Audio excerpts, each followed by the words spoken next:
folks, welcome to my channel Review Rowdy. I am your host and दोस्त कुशल नारसरिया। दोस्तों, हमारे बॉलीवुड के फिल्म मेकर्स या तो कहानी पर फोकस कर सकते हैं या उसके प्रेजेंटेशन पर। जो इंसान कहानी और प्रेजेंटेशन पर इक्वली फोकस करके एक बढ़िया मूवी हमारे सामने रख सकता है, उसे हम संजय लीला भंसाली कहते हैं। लेकिन अनफॉर्चुनेटली अमेजॉन प्राइम पर रिलीज हुई मूवी सरदार उधम भंसाली साहब ने नहीं बनाई है। यह मूवी बनाई है सुजीत सरकार ने। सुजीत साहब ने अपनी खुद की फिल्मोग्राफी देखी। उन्होंने देखा मैंने विकी डोनर बना दी, मैंने अक्टूबर बना दी, तो एक कॉमेडी मूवी हो गई, एक सीरियस सिनेमा हो गया। अब कुछ हिस्टोरिक ट्राई करते हैं। फिर उन्होंने सोचा कि यार हिस्ट्री में हम घुसेंगे तो कौन सा कैरेक्टर पकड़ें। हिस्ट्री का हमारे सबसे बड़ा कैरेक्टर तो गांधी जी है। गांधी जी पर हजारों मूवीज बन चुकी हैं। फिर आते हैं हमारे भगत सिंह साहब। भगत सिंह पर भी कई सारी मूवीज बन चुकी हैं। उनको लगाया एक यूनिक कॉन्सेप्ट लेते हैं, एक ऐसे हीरो को पकड़ते हैं जो फॉरगॉटन है, जो अननोन है, ज्यादा लोगों को पता नहीं है, ज्यादा फिल्में, ज्यादा कंटेंट उसके ऊपर बना नहीं है। तो उन्होंने शहीद उधम सिंह को पकड़ा। अब इसमें उन्होंने क्या किया, ये नाम उनको मिल गया, वो गए गूगल पे,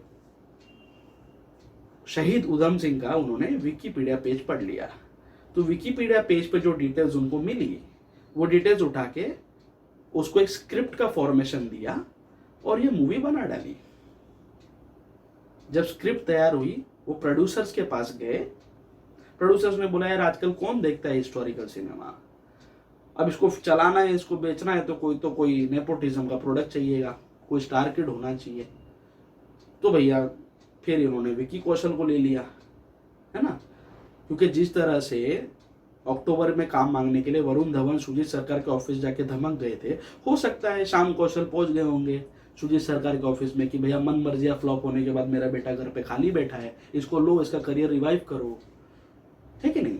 तो सुजीत सरकार ने विकी कौशल को ले लिया। अब विकी कौशल स्क्रीन पर उधम सिंह दिखता है कि नहीं है, पंजाबी मुंडा दिखता है कि नहीं है, सरदार के रोल में कन्विंसेंट दिखता है कि नहीं है, उसको एक्टिंग आती है कि नहीं है, ये कौन पूछने वाला है।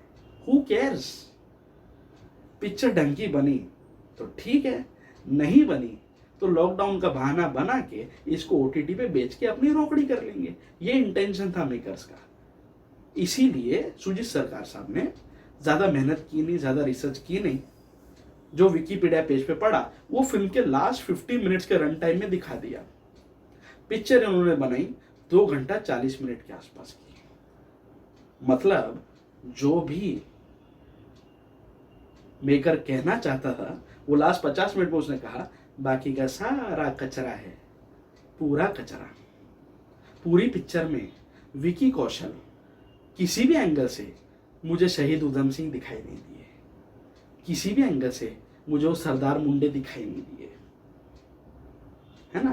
पूरी पिक्चर में विकी कौशल या तो ब्रिटिश पुलिस से मार खाते हुए दिखाए गए हैं, जेल में बैठे हुए हैं, उनके ऊपर टॉर्चर किया जा रहा है, या जब वो आजाद बाहर घूम रहे हैं तो वो सिर्फ लोगों को घूरने का काम कर रहे हैं, ब्रिटिश ऑफिशियल्स को घूरने का काम कर रहे हैं, ब्रिटिश ब्यूरोक्रेट्स को घूरने का काम कर रहे हैं।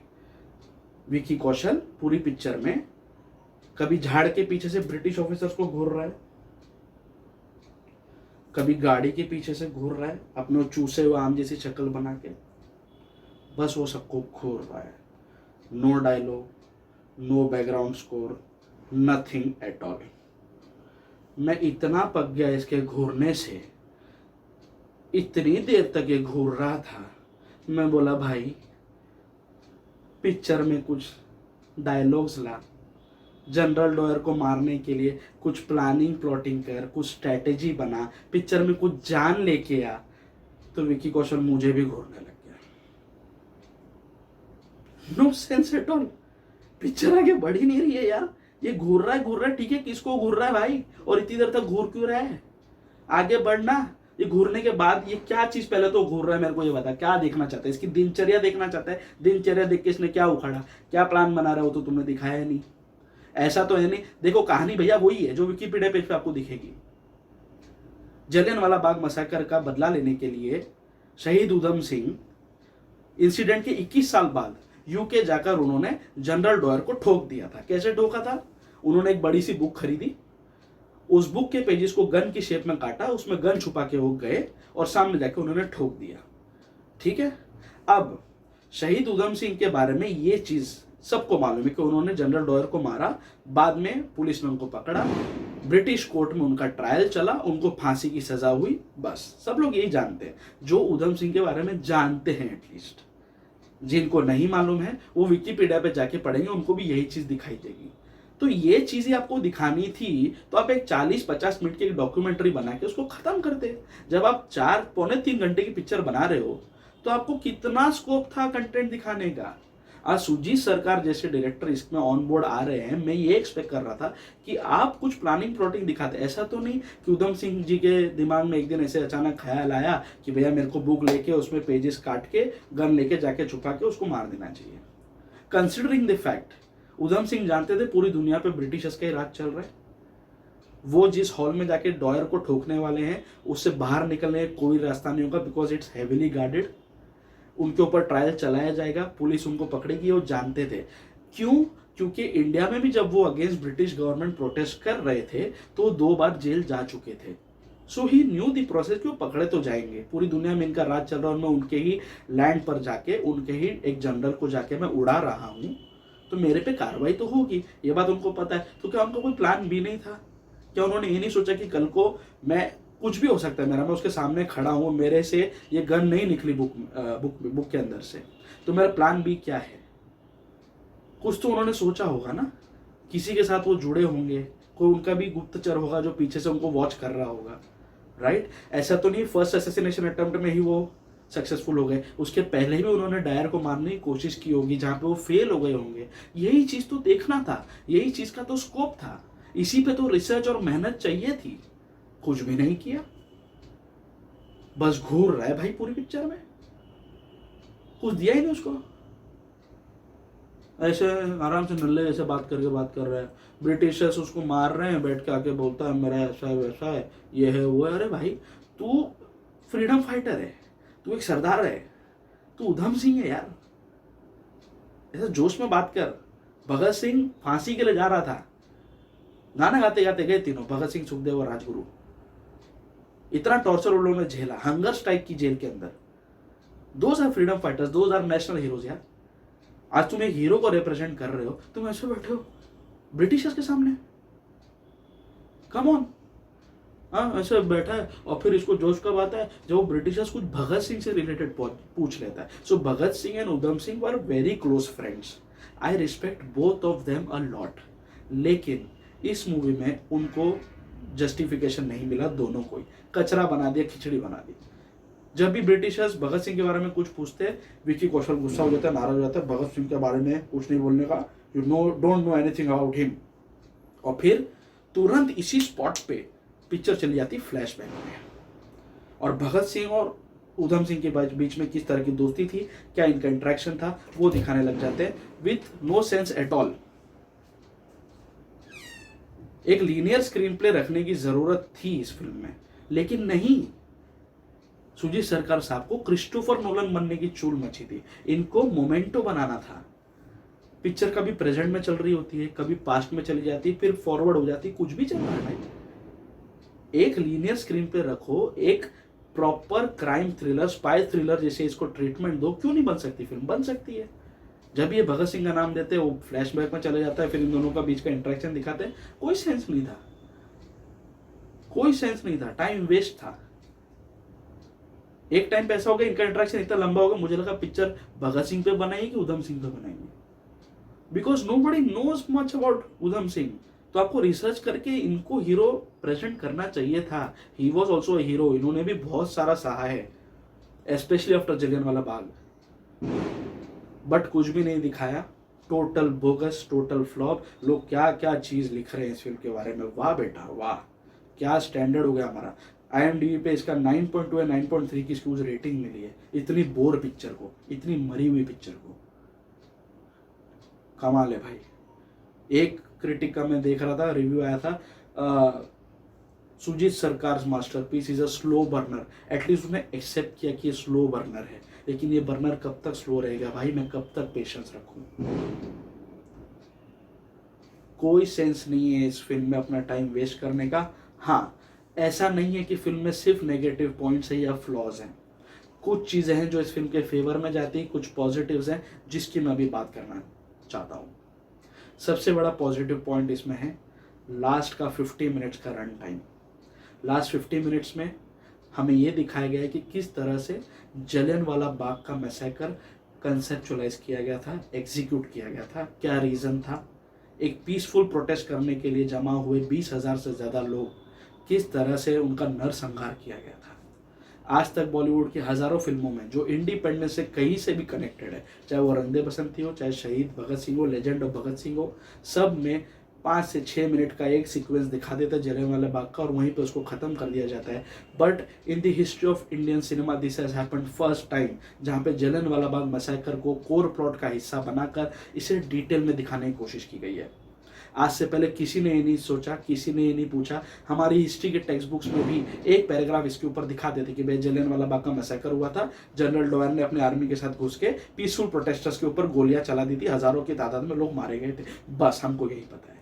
लेकिन किसी ने आज तक ये नहीं पूछा कि वो हजारों लोग जो मारे गए थे वो दिन में मारे गए थे, उसी शाम को क्या हुआ था, उसी रात को क्या हुआ था, उन हजारों लोगों की बॉडीज के साथ क्या किया गया था, क्या उसमें से कुछ लोग जिंदा बचे थे। ये चीजें आज तक किसी ने ना पूछी, ना जांची, ना दिखाने की कोशिश की। यहीं पे सुजीत सरकार साहब ने बाजी मारी है इस फिल्म में। I appreciate that. Last 50 minutes film के इज गोल्ड। उसके पहले जो फ्लॉज हैं, और प्लस एक और बहुत बड़ा फ्लॉ है इस फिल्म में कि 90% of the dialogues are in British English. अरे भैया, आप हिंदुस्तान की फिल्म बना रहे हो, आपने डबिंग भी नहीं की। सारे एक्टर्स अच्छे हैं, ब्रिटिशर्स में जितने फॉरेनर्स हैं, जितने साइड एक्टर्स हैं, सब अच्छे, कोई भी ऐसा फेक ब्रिटिशर नहीं लगा।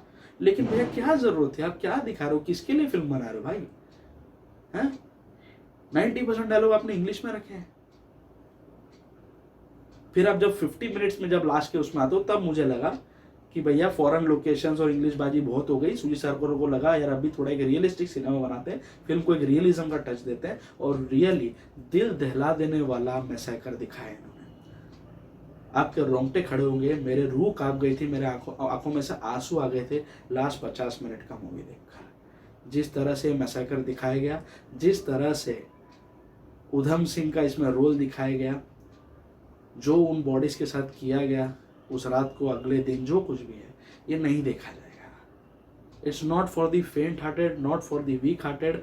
जो लोग इस इंसिडेंट से किसी भी वे में कनेक्टेड है, शायद आज भी अगर वो जीवित हैं, मैं ये नहीं रिकमेंड करूंगा कि आप वही चीज़ वापस देखकर उस दर्दनाक हिस्से को वापस जियो। बहुत ही दर्दनाक वे में इसे दिखाया गया है। आई appreciate Sujit Sarkar for this. Too good, too good. हिला दिया अंदर से। यही एक टाइम है, यही 50 मिनट के रन टाइम में विकी कौशल को भी एज एन एक्टर शाइन करने का मौका मिला और उसने किया। फिर दूसरा पॉजिटिव पॉइंट फिल्म का यह है, फिल्म किसी भी एंगल से बॉलीवुड का प्रोडक्ट नहीं लगती। सब फॉरेन लोकेशंस पे शूटिंग हुई है। इतना मिडास टच, इतना रीगल और रॉयल टच दिया है फिल्म को। इसकी सिनेमेटोग्राफी इतनी ऑसम है, पूरा आपको लगेगा कि आप एक हॉलीवुड की फिल्म ही देख रहे हो। 90% actors are foreigners, everybody speaking in English only, 90% dialogues English में ही है। सो ऐसा कहीं पर भी नहीं लगता कि आप कोई बॉलीवुड सिनेमा देख रहे हो। Background score is very good, very good. ये 3-4 चीजें हैं जो इस फिल्म के फेवर में जाती हैं। बाकी सब कुछ बोर है, सिर्फ बोरडम। इसका नाम, इसका 50 मिनट साइड का हटा दो तो इसका नाम होना चाहिए Sardar boredom, not Sardar Udham, Sardar boredom. जबरदस्ती फिल्म में बोर किया गया, पिक्चर को खींचा गया, च्युइंगम खींचा गया, कोई मतलब नहीं है। सो मेरी स्ट्रैटेजी यूज करो। अगर आपको सरदार उधम देखना है, मैं ये नहीं बोलता हूँ कि ये फिल्म को आप टोटली नकार दो, इसको दरकिनार कर दो, मैं ये नहीं बोलता हूँ। देखो आप किस तरह से लोगों ने सहा है, हमारी हिस्ट्री का एक बहुत ही काला चैप्टर इसमें एड्रेस किया गया है। बट मेरी स्ट्रैटेजी यूज करो। फिल्म के स्टार्टिंग के 15 मिनट देखो, 15 से 20 मिनट में, 15 minute to be precise, general Dyer को शूट करने वाला सीन स्टार्टिंग में ही आ जाता है। स्टार्टिंग के कुछ 10-15 मिनट के रन टाइम में ही है। तो जब तक ये उसको शूट करता है तब तक आप मूवी देख लो, तो आप माहौल में आ जाओगे, आप एक फ्लो में आ जाओगे। फिर भगा देना और लास्ट के सीधा 50 मिनट में पहुंच जाना। लास्ट में आपको लगेगा सिर्फ 50 मिनट बाकी पिक्चर के, बस वहीं रोक देना, वहाँ से चालू करना पिक्चर। बीच का सब कचरा है टोटली स्किप कर देना। आपका दिमाग खराब नहीं होगा, आप बोर नहीं होगे, पिक्चर आपको अच्छी लगेगी, आप अच्छे एक मन के साथ फिल्म देखोगे, दिमाग आपका खराब नहीं होगा, आपका टाइम बहुत ज़्यादा बच जाएगा। सो स्टार्टिंग के 10-15 मिनट देखो, जब तक वो डॉयर को नहीं मार देता वहाँ तक देखो। जैसे ही उसने मार दिया भैया बस बंद कर देना, सीधा 50 मिनट पे चले जाना लास्ट में।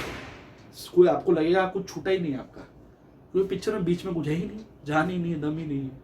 ये स्ट्रैटेजी यूज़ करो, सरदार उधम देखो, आपको मज़ा आ जाएगा। लेकिन अब इस फिल्म को ऑस्कर के लिए भी एंट्री भेजी थी हमारे में, ये भी है ना कि भाई हमारा कोई हीरो पे बन जाते, कोई देशभक्ति वाली पिक्चर होती है, हम पहले उसको ऑस्कर में चिपकाते हैं। खैर वो फिल्म सिलेक्ट नहीं हुई ऑस्कर के लिए, फाइनल एंट्री में कोई साउथ की फिल्म सिलेक्ट हुई है, विच इज़ वेरी गुड, क्योंकि उधम को हम भेजते थे तो हम वापस नहीं लेके आते थे ऑस्कर, हमारा सपना ही रह जाता ऑस्कर लाना। So it is not an Oscar वर्दी प्रोडक्ट। लोग बड़े बड़े कसीदे पढ़ रहे इस फिल्म के बारे में, भैया ऐसा कुछ भी नहीं है, सब बोगस है। इसकी IMDb रेटिंग बोगस है, ठीक है। मैं होता इसको 6.5 तक की रेटिंग देता IMDb पे, ठीक है। जितना मैंने बोला उतना ही देखने लायक है, बाकी पिक्चर में अपना दिमाग खराब मत करो। My rowdy rating for Sardar Udham which is now an Amazon Prime original release will be 2.5 out of 5 बस। जितना मैंने बोला उतना देखो, स्ट्रेटेजी के साथ यूज़ करो, आप खुश रहोगे। सो आपको सरदार उधम पर मेरा रिव्यू कैसा लगा प्लीज़ मुझे कमेंट बॉक्स में ज़रूर मेंशन करना। आप अगर मेरे चैनल पर नए आए हो तो प्लीज़ मेरे चैनल को सब्सक्राइब कर लीजिए। सब्सक्राइब करने के साथ साथ जो बेल आइकन होगा उससे भी पॉपअप दबा देना, ताकि जब भी मैं अपना कोई नया रिव्यू अपलोड करूँ आपको तुरंत उसका नोटिफिकेशन मिल जाए। आप लोग मुझे मेरे सारे सोशल मीडिया हैंडल्स पर फॉलो कर सकते हो, फेसबुक, इंस्टाग्राम, ट्विटर, सब जगह पर मेरे प्रोफाइल्स रिव्यू राउडी के नाम से ही है। The digital partner of this channel is 5 Above digital and the को ब्रांडिंग पार्टनर इज चाय पकौड़ा प्रोडक्शंस। आप मेरे रिव्यूज चाय पकौड़ा प्रोडक्शंस के यूट्यूब चैनल पर भी साइमल्टेनियसली देख सकते हो। बहुत जल्दी मैं आपके सामने फिर से आऊँगा किसी न किसी मूवी या वेब सीरीज के रिव्यू के साथ। इस बार मैं सरदार उधम में बहुत लेट हो गया, I am extremely sorry for that. Last week मेरा बहुत टाइट शेड्यूल था, so can't help it, but ठीक है, it's never too late. So अभी मैंने आपको रिव्यू दे दिया है इसका। बहुत जल्दी मैं आपके सामने फिर से आऊँगा कोई ना कोई मूवी या वेब सीरीज के रिव्यू के साथ। Till then stay tuned, stay filmy and stay rowdy.